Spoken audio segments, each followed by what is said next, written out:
Hello नमस्कार दोस्तों, स्वागत है आपका आज के मुख्य समाचारों की वीडियो में। जी हां दोस्तों, आपको यहां पर देखने को मिलेंगी सुबह से लेकर शाम तक की सारी बड़ी खबरें, मुख्य समाचार, ब्रेकिंग न्यूज अपडेट्स के रूप में। तो दोस्तों आपसे रिक्वेस्ट है इस वीडियो को ज़्यादा से ज़्यादा लाइक और शेयर करें। तो दोस्तों सीधे चलते हैं आज की पहली बड़ी खबर की ओर। ममता बनर्जी की मोदी सरकार से अपील, प्रवासी मजदूरों को दे 10-10 हजार रुपए। जी हां दोस्तों, पश्चिम बंगाल की मुख्यमंत्री ममता बनर्जी ने केंद्र सरकार से अपील की है कि वह इस महामारी के कारण पैदा हुए हालातों को देखते हुए प्रवासी मजदूरों को 10-10 हजार रुपए की सहायता राशि दे। ममता बनर्जी ने ट्वीट कर कहा कि इस महामारी के कारण लोग जिन आर्थिक संकटों से गुजर रहे हैं उनकी कल्पना भी नहीं की जा सकती। मैं केंद्र सरकार से अपील करती हूं कि वह प्रवासी मजदूरों समेत असंगठित क्षेत्र में काम कर रहे लोगों के खातों में 10-10 हजार रुपए भेजे। उन्होंने कहा कि इसके लिए पीएम केयर्स के फंड का इस्तेमाल किया जा सकता है। तो दोस्तों, क्या आप भी पश्चिम बंगाल की मुख्यमंत्री ममता बनर्जी की बातों का समर्थन करते हैं? कमेंट करके अपनी राय दें। इसके बाद दोस्तों जानते हैं अगली बड़ी खबर। विदेशी कंपनियों को भारत लाने के लिए सरकार ने लिया बड़ा फैसला,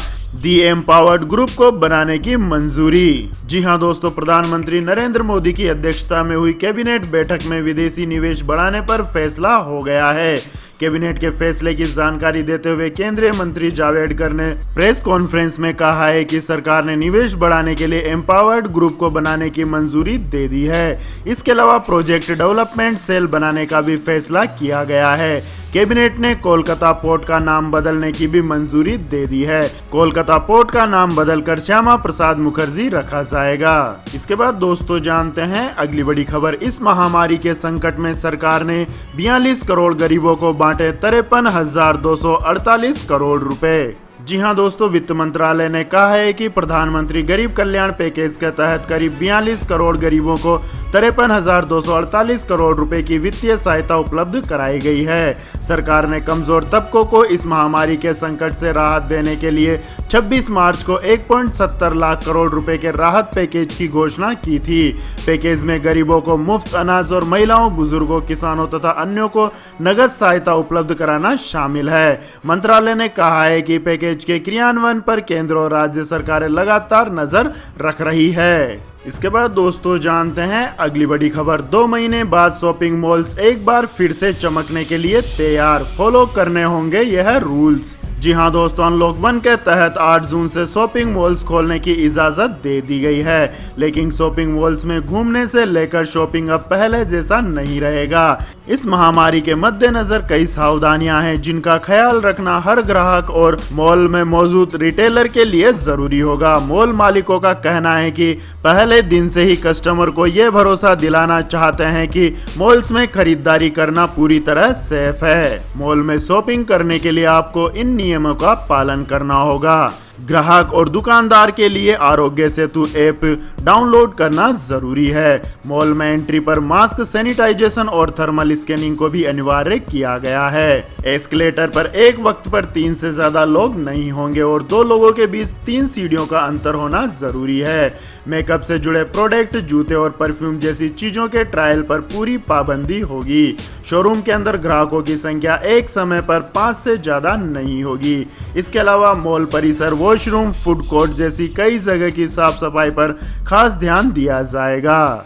इसके बाद दोस्तों जानते हैं अगली बड़ी खबर। विदेश से लौटे भारतीयों को पक्की नौकरी देगी सरकार। जी हां दोस्तों, विदेश से भारत वापस आए वर्कर्स को ध्यान में रखते हुए भारत सरकार उनको जॉब देने के लिए बुला रही है। सरकार ने स्वदेश नाम की योजना के तहत अलग अलग लोगों के स्किल के हिसाब से डेटाबेस बनाना शुरू कर दिया है। स्वदेश नाम के इस प्रोजेक्ट पर केंद्र सरकार, राज्य सरकारें और उद्योग जगत मिलकर काम कर रहे हैं।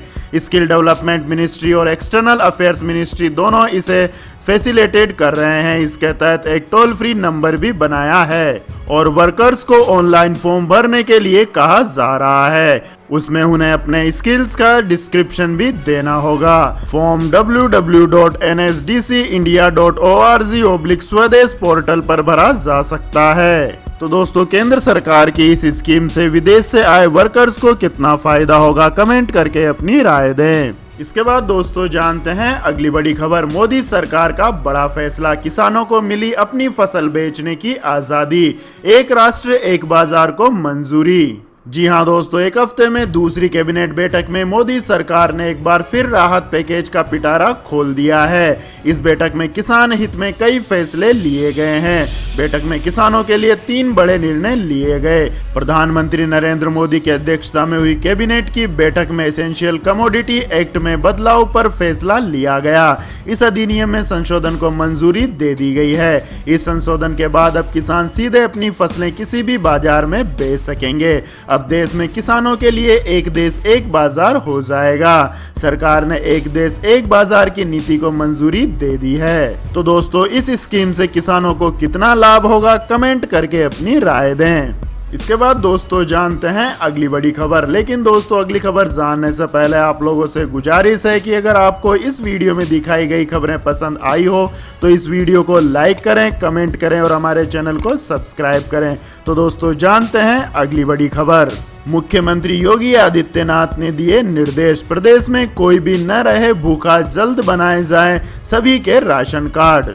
जी हां दोस्तों, वैश्विक महामारी के संक्रमण की रोकथाम को लेकर हुए लॉकडाउन के बाद चलाई गई श्रमिक स्पेशल ट्रेनों के जरिए उत्तर प्रदेश में अब तक करीब 1612 ट्रेनों से लगभग 22,80,000 प्रवासी प्रदेश वापस लौट चुके हैं। सीएम योगी आदित्यनाथ ने कामगारों को हर सहूलियत मुहैया कराने के निर्देश देते हुए अब तक किए गए कार्यों की समीक्षा की है।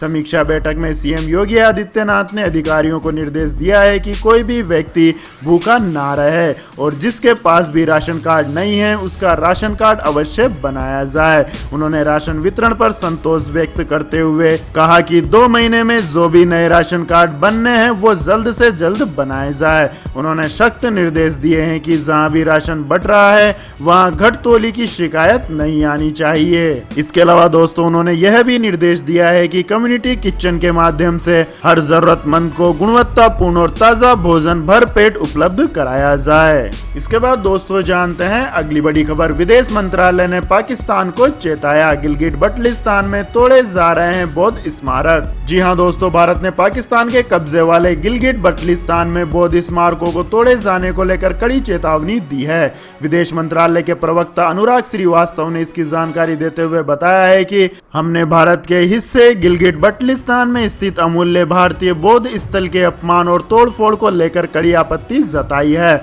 उन्होंने स्पष्ट किया है कि यह क्षेत्र भारत के हिस्से में आता है लेकिन पाक ने इस पर अवैध कब्जा कर रखा है। विदेश मंत्रालय ने कहा है कि यह बेहद चिंतित करने वाला है कि उन हिस्सों में जहां पाकिस्तान का अवैध कब्जा है बौद्ध स्मारकों को नष्ट किया जा रहा है। यही नहीं, इन इलाकों में धार्मिक और सांस्कृतिक अधिकारों और स्वतंत्रता का हनन भी किया जा रहा है। आपकी जानकारी के लिए बता दें दोस्तों, गिलगिट बल्टिस्तान के चिलास इलाके में 800 ईस्वी की बौद्ध शिलाएं और कलाकृतियों को नुकसान पहुंचाया गया है। उक्त कलाकृतियां पुरातत्व लिहाज से काफी महत्वपूर्ण है। श्रीवास्तव ने 2 टूक कहा है कि प्राचीन सांस्कृतिक विरासतों का अपमान करने वाली ऐसी घटनाएं निंदनीय है। इसके बाद दोस्तों जानते हैं अगली बड़ी खबर। G7 समिट में अमेरिका ने भारत और रूस को बुलाने का बनाया प्लान तो भड़का चीन। जी हां दोस्तों, अमेरिकी राष्ट्रपति डोनाल्ड ट्रंप की भारत, रूस, ऑस्ट्रेलिया और दक्षिण कोरिया को G7 शिखर सम्मेलन में बुलाने के प्लान पर चीन को बड़ा धक्का लगा है। चीन ने कड़ी प्रतिक्रिया देते हुए कहा है कि यह चीन के खिलाफ घेरा बनाने की कोशिश है। चीन ने कहा है कि ट्रंप का प्लान फेल हो जाएगा। G7 7 विकसित देशों का समूह है। इसमें America, Britain, France, Germany, Italy, Japan और कनाडा शामिल है। सभी देशों के मुखिया साल में एक बार मिलते हैं और जलवायु परिवर्तन, अर्थव्यवस्था सहित ग्लोबल गवर्नेंस के मुद्दों पर चर्चा करते हैं। इसके बाद दोस्तों जानते हैं अगली बड़ी खबर। यूपी लौटे 4.5 लाख श्रमिकों को जल्द मिलेगा रोजगार, सरकार ने भेजी सूची। जी हां दोस्तों, उत्तर प्रदेश लौटे प्रवासियों को रोजगार देने की दिशा में काम शुरू हो गया है। राहत आयुक्त कार्यालय ने 4.5 लाख से अधिक मजदूरों को रोजगार दिलाने की दिशा में पहल कर दी है। उनके हुनर के हिसाब से उन्हें रोजगार देने के लिए संबंधित विभागों को सूची भेजी जा रही है। प्रदेश लौटे प्रवासियों में अब तक 16 लाख का ब्यौरा जुटाया जा चुका है। इसके बाद दोस्तों जानते हैं अगली बड़ी खबर। महाराष्ट्र में साइक्लोन निसर्ग का कहर, कई जगह पेड़ टूटे, घरों को भी पहुंचा नुकसान। जी हाँ दोस्तों, साइक्लोन निसर्ग महाराष्ट्र के तटीय इलाकों से टकरा गया है। तूफान मुंबई से सटे रायगढ़ जिले के अलीबाग के तट से टकराया। अलीबाग और रत्नागिरी में तेज हवाओं के साथ ऊंची लहरें उठनी शुरू हो गई। निसर्ग चक्रवात के मद्देनजर मुंबई के बांद्रा वर्ली सी लिंक पर वाहनों की आवाजाही को रोक दिया गया है। मुंबई में बारिश और तेज हवाओं का दौर जारी है। कई इलाकों में पेड़ गिरने से वाहनों को नुकसान पहुंचा है। सड़कें ब्लॉक हो गई हैं। हालांकि कहा जा रहा है कि मुंबई में आने वाला चक्रवात 50 किलोमीटर दक्षिण में चला गया। इससे मुंबई पर इसका खतरा कम हुआ है। इसके अलावा दोस्तों, तेज हवा और बारिश के चलते रायगढ़ जिले में कई जगहों पर मोबाइल नेटवर्क सेवा प्रभावित हुई है। चक्रवात निसर्ग से फिलहाल किसी तरह की जनहानि की खबर नहीं आई है। जो नुकसान हुआ है वह घरों की टीन की छत टूटने या पेड़ गिरने से गाड़ियों को नुकसान होने की खबरें आई है और एनडीआरएफ की टीमें लगातार राहत कार्यों में जुटी हुई है। इसके बाद दोस्तों जानते हैं अगली बड़ी खबर। चीन पर ट्रंप की एक और बड़ी कार्यवाही। 16 जून से अमेरिका में चीनी उड़ानों पर लगाई रोक। जी हाँ दोस्तों, अमेरिका और चीन के बीच तनातनी कम होने का नाम नहीं ले रही है। अमेरिकी राष्ट्रपति डोनाल्ड ट्रंप ने चीन पर एक और बड़ी कार्रवाई करते हुए 16 जून से अमेरिका में चीनी उड़ानों पर रोक लगा दी है। डोनाल्ड ट्रंप के इस फैसले के बाद माना जा रहा है कि इस महामारी के काल के बीच अमेरिका और चीन के संबंधों में खटास और बढ़ेगी। ट्रंप सरकार ने चीनी एयरलाइंस को अमेरिका में उड़ान भरने से रोक दिया है, जिससे दोनों देशों के बीच व्यापार और यात्रा संबंधी तनाव और बढ़ सकता है। इसके बाद दोस्तों जानते हैं अगली बड़ी खबर। शाहीन बाग में फिर धरना शुरू करने पहुंची महिला है। जी हां दोस्तों, इस महामारी के बीच दिल्ली में एक बार फिर से बड़े स्तर पर सीएए और एनआरसी के खिलाफ धरना प्रदर्शन शुरू हो सकते हैं। दिल्ली पुलिस को ऐसा अलर्ट मिला है, लेकिन दिल्ली पुलिस अलर्ट मिलने के बाद जब तक कोई कदम उठाती, शाहीन बाग की कुछ महिलाएं फिर से सीएए और एनआरसी के खिलाफ धरना शुरू करने पहुंच गई और मौके पर पहुंची पुलिस ने उन्हें थोड़ी देर बाद ही समझा बुझाकर वापस भेज दिया। वहीं इस अलर्ट के मिलते ही दिल्ली के सभी जिलों के डीसीपी को कहा गया है कि अपने अपने जिलों में कानून व्यवस्था के इंतजाम को लेकर सजग रहें और फोर्स को तैनात रखें। इसी के चलते पैरामिलिट्री फोर्स की कुछ कंपनियों को दिल्ली के कुछ थानों में रुकवाया गया है। इसके बाद दोस्तों जानते हैं अगली बड़ी खबर। 5 जून से शुरू होगी एयर इंडिया की इंटरनेशनल बुकिंग। विदेश जाने के लिए कर सकते हैं प्लान। जी हां दोस्तों, भारत से विदेश जाने वाले यात्रियों के लिए एयर इंडिया 5 जून से अपनी फ्लाइट्स की बुकिंग को शुरू करेगी। यह बुकिंग वंदे भारत मिशन योजना के तहत होगी और यात्री अमेरिका और कनाडा सहित विश्व के कई देशों के लिए टिकट बुक करा सकते हैं। नागर विमानन मंत्री हरदीप सिंह पुरी द्वारा इस बात की घोषणा की गई है। हरदीप सिंह पुरी ने कहा है कि सरकार के वंदे भारत मिशन के तहत 5 जून से बुकिंग करा के 9 जून से 30 जून के बीच यात्रा कर सकेंगे।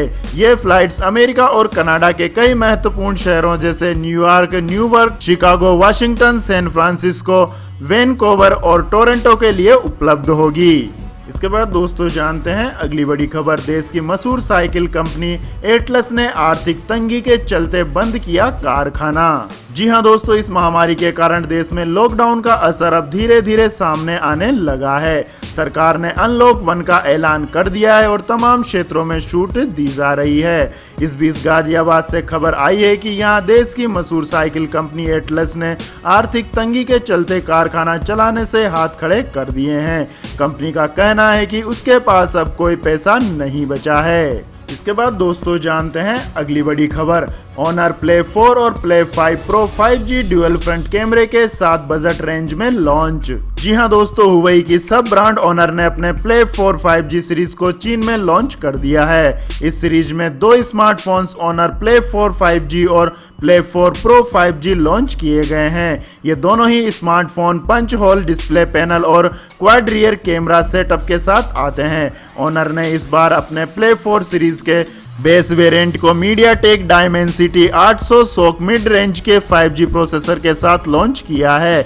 वहीं इस सीरीज के हाई एंड वेरिएंट को प्ले 4 प्रो 5G को किरिन 990 सोक के साथ लॉन्च किया है। तो यह थी दोस्तों आज की सभी महत्वपूर्ण बड़ी खबरें। तो दोस्तों आपको हमारा यह वीडियो कैसा लगा कमेंट करके जरूर बताएं और हमारे इस वीडियो को अधिक से अधिक लाइक और शेयर करें। साथ ही हमारे चैनल को सब्सक्राइब करके बेल आइकन का बटन भी दबा लें। धन्यवाद। जय हिंद, जय भारत, वंदे मातरम।